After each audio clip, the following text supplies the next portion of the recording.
नमस्ते छात्रों। आज मैं आपके सामने उपसर्ग लेकर उपस्थित हुई हूँ। इसके पूर्व कालांश में हमने उपसर्ग को देखा था। उपसर्ग की परिभाषा, संस्कृत तथा हिंदी के उपसर्गों को हमने देखा था। आज हम इसी उपसर्ग को आगे के भाग देख रहेंगे, जिसमें उर्दू तथा पारसी के उपसर्ग और उपसर्ग की तरह प्रयुक्त होने वाले अव्यय देखेंगे। कुछ उदाहरण भी देखेंगे और कुछ प्रश्नोत्तर पर चर्चा भी करेंगे।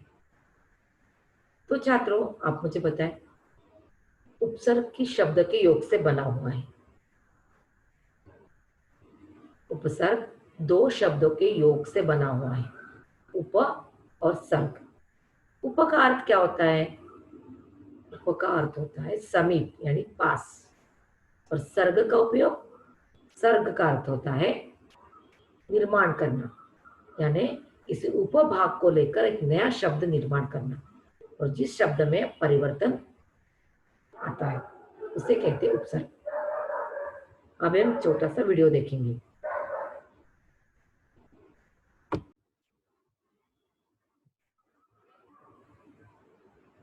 के उपसर्गों को जानेंगे, उनके अर्थ और उदाहरणों को भी देखेंगे। उर्दू में कौन कौन से उपसर्ग होते हैं?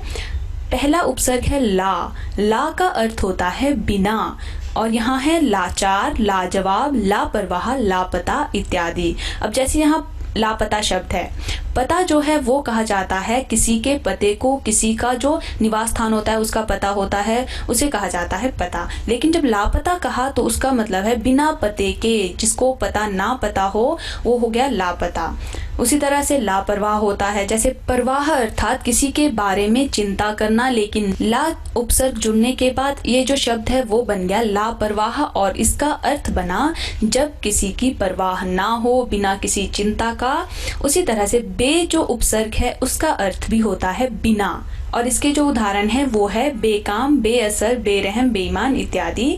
और यहाँ पर जैसे बेअसर शब्द है, असर होता है जब किसी पर किसी चीज का असर होता है, किसी चीज का किसी पर कोई फर्क पड़ता है, लेकिन जब उसके आगे बे उपसर्ग जुड़ गया तो बना बेअसर, और उसका अर्थ हुआ जिस पर किसी चीज का असर ना पड़ता हो। अगले उपसर्ग देखें। अगला उपसर्ग है कम। कम का अर्थ होता है थोड़ा या हीन। यहाँ पर उदाहरण देखिए, कम सिन, कम ख्याल, कमजोर, कम दिमाग, कमजात इत्यादि। जैसे यहाँ पर कम दिमाग है, दिमाग किसे कहा जाता है? जो हमारा दिमाग है, हमारा माइंड है या हमारा ब्रेन है। जब कहा जाता है कि वो इंसान जो है वो दिमाग वाला है, वो बहुत तेज है, और यहाँ पर जब कम इसके आगे जुड़ जाएगा, कम जो उपसर्ग है वो दिमाग के आगे जुड़ जाएगा तो बनेगा कम दिमाग, तो कहा जाता है कि वो दिमाग से पैदल है या उसमें दिमाग थोड़ा कम है। तो यहाँ पर अगला उपसर्ग देखिए। अगला उपसर्ग है गैर। गैर का अर्थ होता है के बिना या निषेध। इसके उदाहरण देखिए, जैसे गैर कानूनी, गैर जरूरी, गैर हाजिरी, गैर सरकारी इत्यादि। तो जब यहाँ पर कानूनी था, कानूनी जो शब्द था उसका अर्थ हुआ कानून के अनुसार, लेकिन जब गैर उपसर्ग इसके आगे जुड़ गया तो बना गैर कानूनी, यानी जो कानून के बिना या कानून के निषेध के साथ काम किया जाए उसे कहा जाएगा गैर कानूनी। उसी तरह से दूसरे जो शब्द हैं उनके भी इसी तरह से अर्थ बदल जाएंगे। अगला जो उपसर्ग है वो है खुश। इसका अर्थ लिया जाता है श्रेष्ठता के अर्थ में। जैसे यहाँ पर उदाहरण देखिए, खुशनुमा, खुशगवार, खुश मिजाज, खुशबू, खुश दिल, खुशहाल इत्यादि। अब यहाँ पर जैसे एक शब्द देखिए खुशहाल है, जैसे हाल शब्द है वो किसी तरह का भी हो सकता है, अच्छा हाल हो सकता है, बुरा हाल हो सकता है, लेकिन जब उसमें खुश जो उपसर्ग है वो जुड़ जाए तो बना खुशहाल, और इसका अर्थ जो है वो श्रेष्ठता यानी अच्छे के लिए लिया जाता है। खुशहाल यानी अच्छे हाल में। अगला देखिए ना। ना जो उपसर्ग है उसका अर्थ लिया जाता है अभाव के अर्थ में। अभाव यानी किसी चीज की कमी। इसके उदाहरणों में देखिए, नाराज, नालायक, नादान, नापसंद इत्यादि जो है दिया गया है। जैसे यहाँ पर नालायक शब्द है, जो लायक है उसका अर्थ होता है जो हर चीज में निपुण हो, जो हर चीज जानता हो, उसे कहा जाता है कि यह लायक बच्चा है। लेकिन जब ना उपसर्ग इसके आगे जुड़ जाए तो बनता है नालायक, यानी नालायक का अर्थ होता है जो लायक के अभाव में हो, यानी जो किसी काम का ना हो, जिसे कोई चीज पता ना हो, यानी जो मूर्ख हो। अगला उपसर्ग देखिए, अगला उपसर्ग है अल। अल का अर्थ होता है निश्चित। इसके उदाहरण है अलबत्ता और अलगर्जा आदि। अगला उपसर्ग है बर। बर का अर्थ होता है ऊपर, पर या बाहर, और इसके जो उदाहरण हैं वो हैं बर्खास्त, बर्दाश्त, बर वक्त इत्यादि। बर्खास्त जो शब्द है वो देखिए, उसका अर्थ होता है जब किसी को जैसे देश निकाला दिया जाता है तो कहा जाता है इसे यहाँ से बर्खास्त किया जाए, इसे देश से बर्खास्त किया जाए, बाहर निकाला जाए।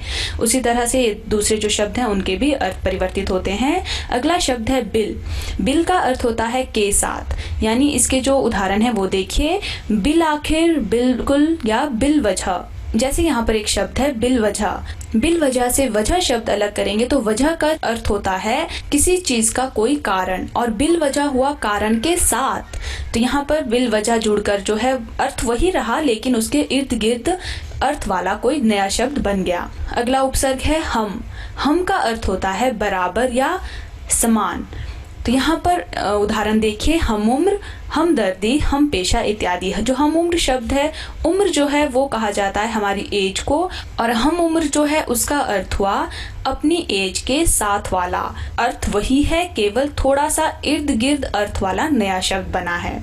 अगला उपसर्ग देखिए, अगला उपसर्ग है दर। दर का अर्थ होता है में। यहाँ पर उदाहरण देखिए, दरअसल, दर हकीकत। यहाँ पर भी जो अर्थ हैं वो वही रहेंगे, लेकिन थोड़ा सा इर्द गिर्द घूमेंगे। जैसे दर हकीकत है, दर हकीकत में जो हकीकत शब्द है वो हुआ सच्चाई, और दर जब जुड़ गया तो सच्चाई में अर्थ वही है, केवल इर्द गिर्द अर्थ वाला नया शब्द बना है। उसी तरह से फिल या फी, उसका अर्थ है में प्रति।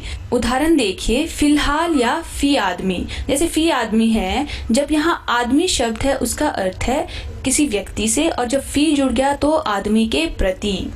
तो अर्थ वही है, केवल थोड़ा सा उसके इर्द गिर्द वाला शब्द बना है यहाँ पर भी। अगला देखिए, अगला है ब।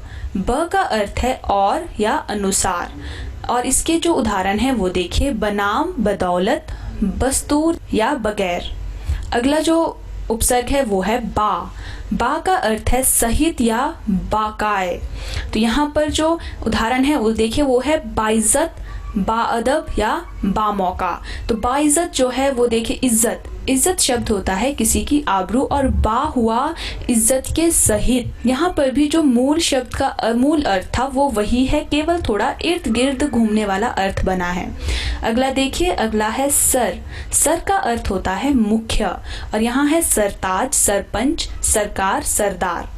यहाँ पर भी जो ताज है वो कहा जाएगा किसी मुकुट को, और जब सरताज जुड़ गया तो बना मुख्य। सरपंच भी उसी तरह से। और यहाँ पर अगला जो उपसर्ग है वो है बिला।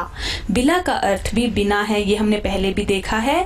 इसके उदाहरण देखिए, बिला वजह या बिला शक। शक का अर्थ हुआ जब आप किसी पर संदेह करते हैं, और बिला शक हुआ बिना संदेह के।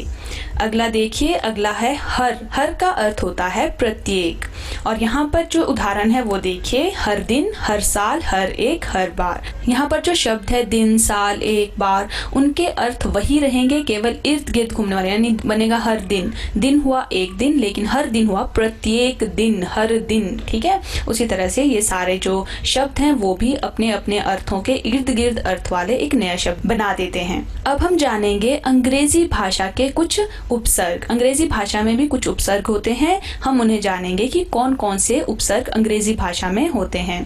पहला है सब। सब होता है अधीन या नीचे, और यहाँ पर इसके उदाहरण देखिए, जैसे सब जज, सब कमेटी, सब इंस्पेक्टर। जैसे इंस्पेक्टर होता है उसके अधीन, उसके नीचे जो काम करता है वो है सब इंस्पेक्टर।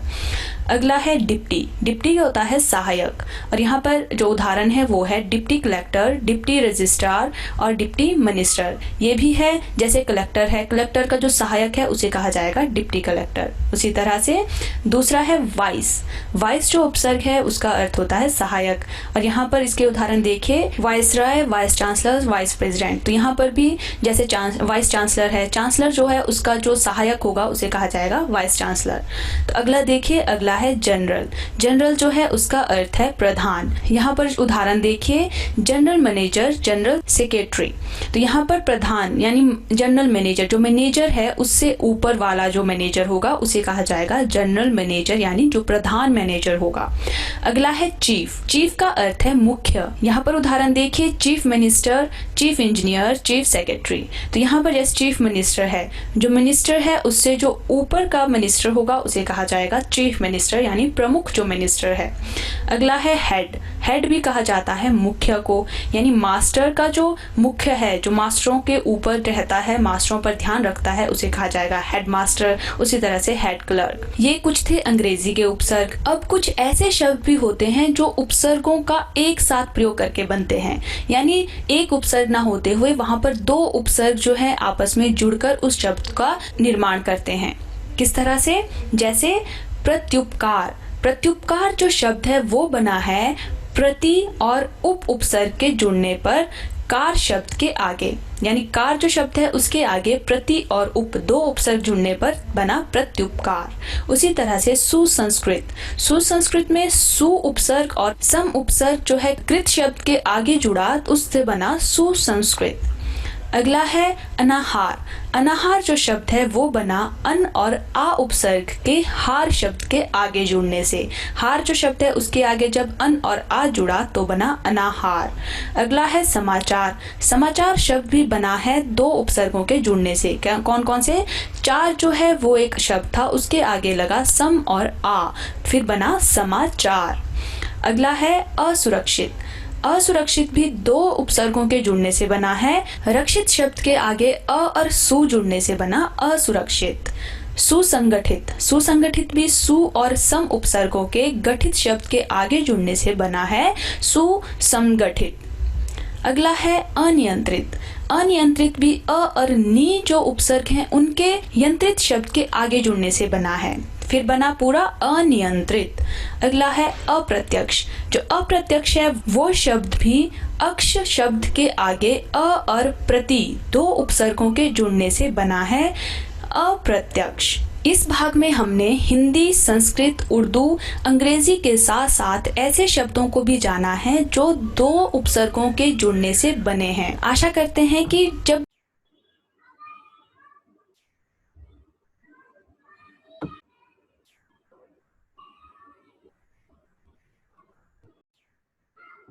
तो देखा छात्रों आपने उपसर्ग का वीडियो।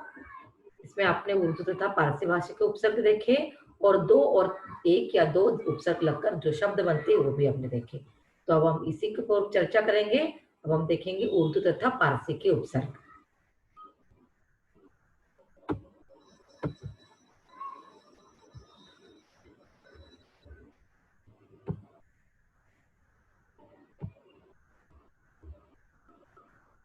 ये देखिए उर्दू व फारसी के उपसर्ग। उपसर्ग, उसका अर्थ और उसके उपसर्ग बनकर जो नया शब्द बनता है वो, उसको हम देखेंगे। कम का अर्थ होता है थोड़ा, हान या हीन, कमसिन, कम बखत। ये जो शब्द हम प्रयोग कर रहे हैं ये उर्दू शब्द है, कमसिन या कम बखत। उसके बाद आता है कम यानी थोड़ा, खुश यानी प्रसन्न। खुश का अर्थ होता है प्रसन्न। आज मैं खुश हूं मतलब आज मैं प्रसन्न हूं। इसका ऑप्शन खुशखबरी, खुशकिस्मत। और क्या होगा? खुशखबरी, खुशकिस्मत, खुशहाली, ये हो सकता है। दर, दर का अर्थ होता है में, दरमियान, दरकिनार, दरअसल, ये उसके शब्द है। उसके बाद आता है, हम बोलते हैं ना कि दो दो पीरियड के दरमियान कौन कितना वक्त है, तो उसमें दर, दर का अर्थ होता है में, मतलब दो पीरियड के दरमियान आपको कितना समय है, तो उसका अर्थ होता है दर का अर्थ होता है में। उसके बावजूद हम देख सकते हैं दरबार, दरकिनार, दरमियान, दरकिनार। उसके बाद में ना, ना का अर्थ होता है नहीं या बिना, नामुमकिन, नाबालिग, ये भी हो सकता है नामुमकिन या मुमकिन, ये जो है ये मूल शब्द है, उसको ना लगा दिया, नामुमकिन लगा, नामुमकिन। नाबालिग, बालिग जो है वो मूल शब्द है, उसको ना लगा दिया, नाबालिग। बद का अर्थ होता है बुरा, बददिमाग, बदकिस्मत, बदनाम। तो नाम जो है वो मूल शब्द है, किस्मत यानी हमारी अच्छी किस्मत, उसको बद लगा दिया, बस कितना किस्मत मतलब हमारी किस्मत अच्छी ना हो। बा का अर्थ होता है साथ, क्या अर्थ होता है? साथ। बाइज्जत, इज्जत जो है वो मूल शब्द है और उसको बा लगा, तो बाइज्जत। बाकायदा जो है वो मूल शब्द है, उसको बा लगा दिया, बाकायदा। बे का अर्थ होता है बिना, तो बेखबर जो है वो मूल शब्द है, उसको बे लगा दिया, बेखबर। बेगुनाह, गुनाह जो है मूल शब्द है, बेगुनाह। बेईमान, ईमान जो है वो मूल शब्द है, उसको बे लगा दिया, बेईमान। ला, ला का अर्थ होता है बिन से बिना, उसमें लापरवाह, लाजवाब, ये शब्द उसमें आते हैं। तो ये हो गया आपके उर्दू के और फारसी के उपसर्ग।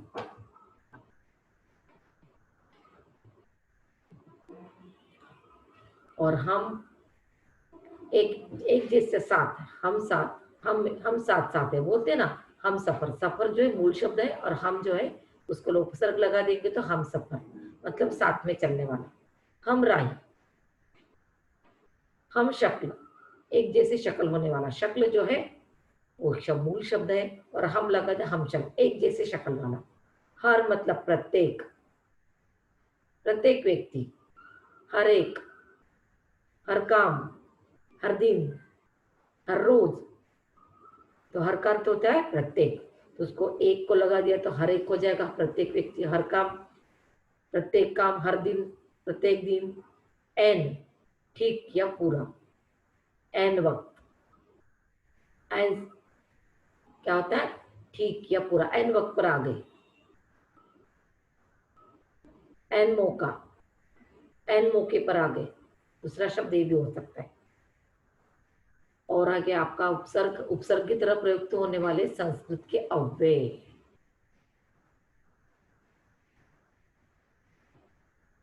जिसमें थोड़ा सा बदलाव होता है, उपसर्ग, अर्थ और उपसर्ग लगकर बनने वाले शब्द। अंतर का होता है अंदर, अंतरदशा हमारी आत्मा की दशा, अंतर्यामी, अंतरजाति। कु का अर्थ होता है बुरा, कुटिल, कुपोषण, कुचक्र। स सहित, सपरिवार, सचित्र, सफल। पर, अन्य, दूसरा। परोपकार, परजीव, परलोक। चिर, दीर्घकालीन, चिरस्थित, चिरस्थायी, चिरकाल मतलब दीर्घ समय से, ज्यादा समय से आपके साथ रहने वाला। सत, सच्चा या अच्छा। सत्कार, किसी का सत्कार करना, आदर सत्कार। सत्पुरुष, पुरुष जो है मूल शब्द उसको सत लगा दिया, सत्पुरुष अच्छा व्यक्ति। सज्जन, जन जो है मुख्य, ये उसको सज्जन। सह, साथ, सहोदर, सहकार्य, सहयोग। अध, नीचे, अधमुख, अधलिखा मतलब नीचे लिखा हो, अधलिखा मतलब नीचे लिखा हो। और ये भी है जैसे एक या दो उपसर्ग लगकर, इससे ज्यादा उपसर्ग दो उपसर्ग लगकर कैसे शब्द बनते देखो। सुरक्षा, सुरक्षा में रक्षा, सुरक्षा एक ही उपसर्ग लगाए, और असुरक्षा दो उपसर्ग लगे हैं। अनुपयोगी, अन प्लस उपयोगी, अन लगाए और उप लगाए, योगी, योगी जो है वो मूल शब्द है। असहमति, अ और सह प्लस मति, मति जो है मूल शब्द है। अ, असहमति। उप मुख्यमंत्री, उप जो है वो मुख्य और अधिकारी, उप अधिकारी, उप मुख्यमंत्री जिसके अंतर्गत काम करने वाला। ऐसे दो उपसर्ग लगकर भी उपसर्ग बनाए जाते हैं। एक उपसर्ग लगकर भी उपसर्ग बनाए जाते हैं। तो हम देखेंगे यहाँ पे अभ्यास कार्य में दिए गए वाक्य में सही उपसर्ग शब्द छाटिए। उपसर्ग शब्द के डैश में जुड़ते हैं, कहाँ कब, आरंभ में। कुछ ऐसे भी उपसर्ग होते हैं जिनमें एक से अधिक उपसर्ग का प्रयोग होता है। कितने? 2। मोल शब्द के पहले अन जोड़कर क्या शब्द बन जाएगा? अनमोल। दिए गए शब्दों में से उपसर्ग अलग करके लिखिए। देखिए यहाँ पे सु अवसर, सु जो है वो जो उपसर्ग है, सु का अर्थ होता है अच्छा, अवसर मौका। तो अवसर जो है ये उसका हो गया मूल शब्द।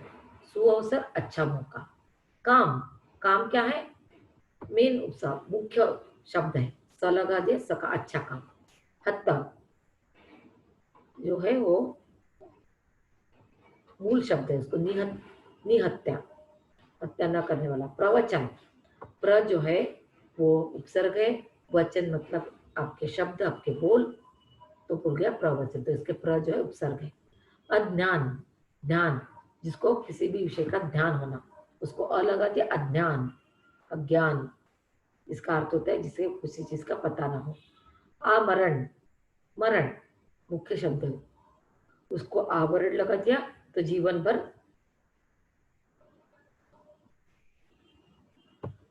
आमरण का क्या होगा? जीवन, जिसके विचार कभी ना मरते हो, आमरण। अनुचर, अनुचर, चर ये मुख्य शब्द है, अनु इसका उपसर्ग है, अनुचर मतलब उसका अनुकरण करने वाला। एन वक्त, एन जो है उपसर्ग है, वक्त उसका मुख्य शब्द है। अनुकरण का अनुकरण करने वाला, करण जो है मुख्य शब्द है, अनु जो है उपसर्ग है। बरसक, सक जो है वो मूल शब्द है और भर जो है उसका उपसर्ग है। सहर्ष, हर्ष जो है मुख्य शब्द है, स जो है उसका उपसर्ग है। उपनाम, नाम जो है उसका मुख्य शब्द है और उसको उप लगा दिया तो उपसर्ग, उपनाम ये उसका उपसर्ग है।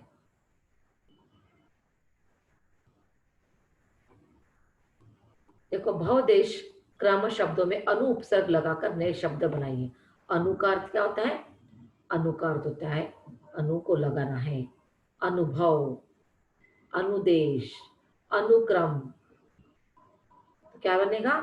अनुभव, अनुदेश, अनुक्रम। दिए गए शब्दों में से उपसर्ग और मूल शब्द अलग करके लिखिए। तो आपसे इसमें से उपसर्ग और मूल शब्द को अलग करना है।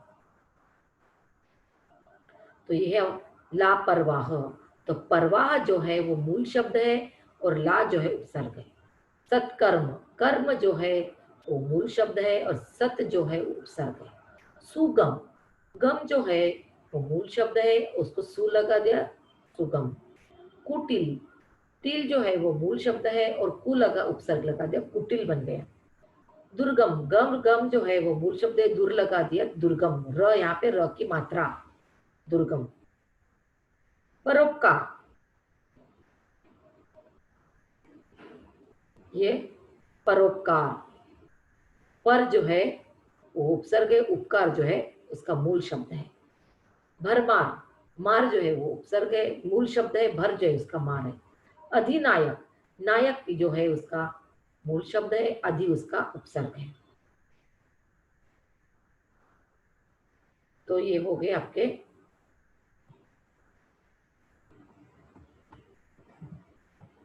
उपसर्ग।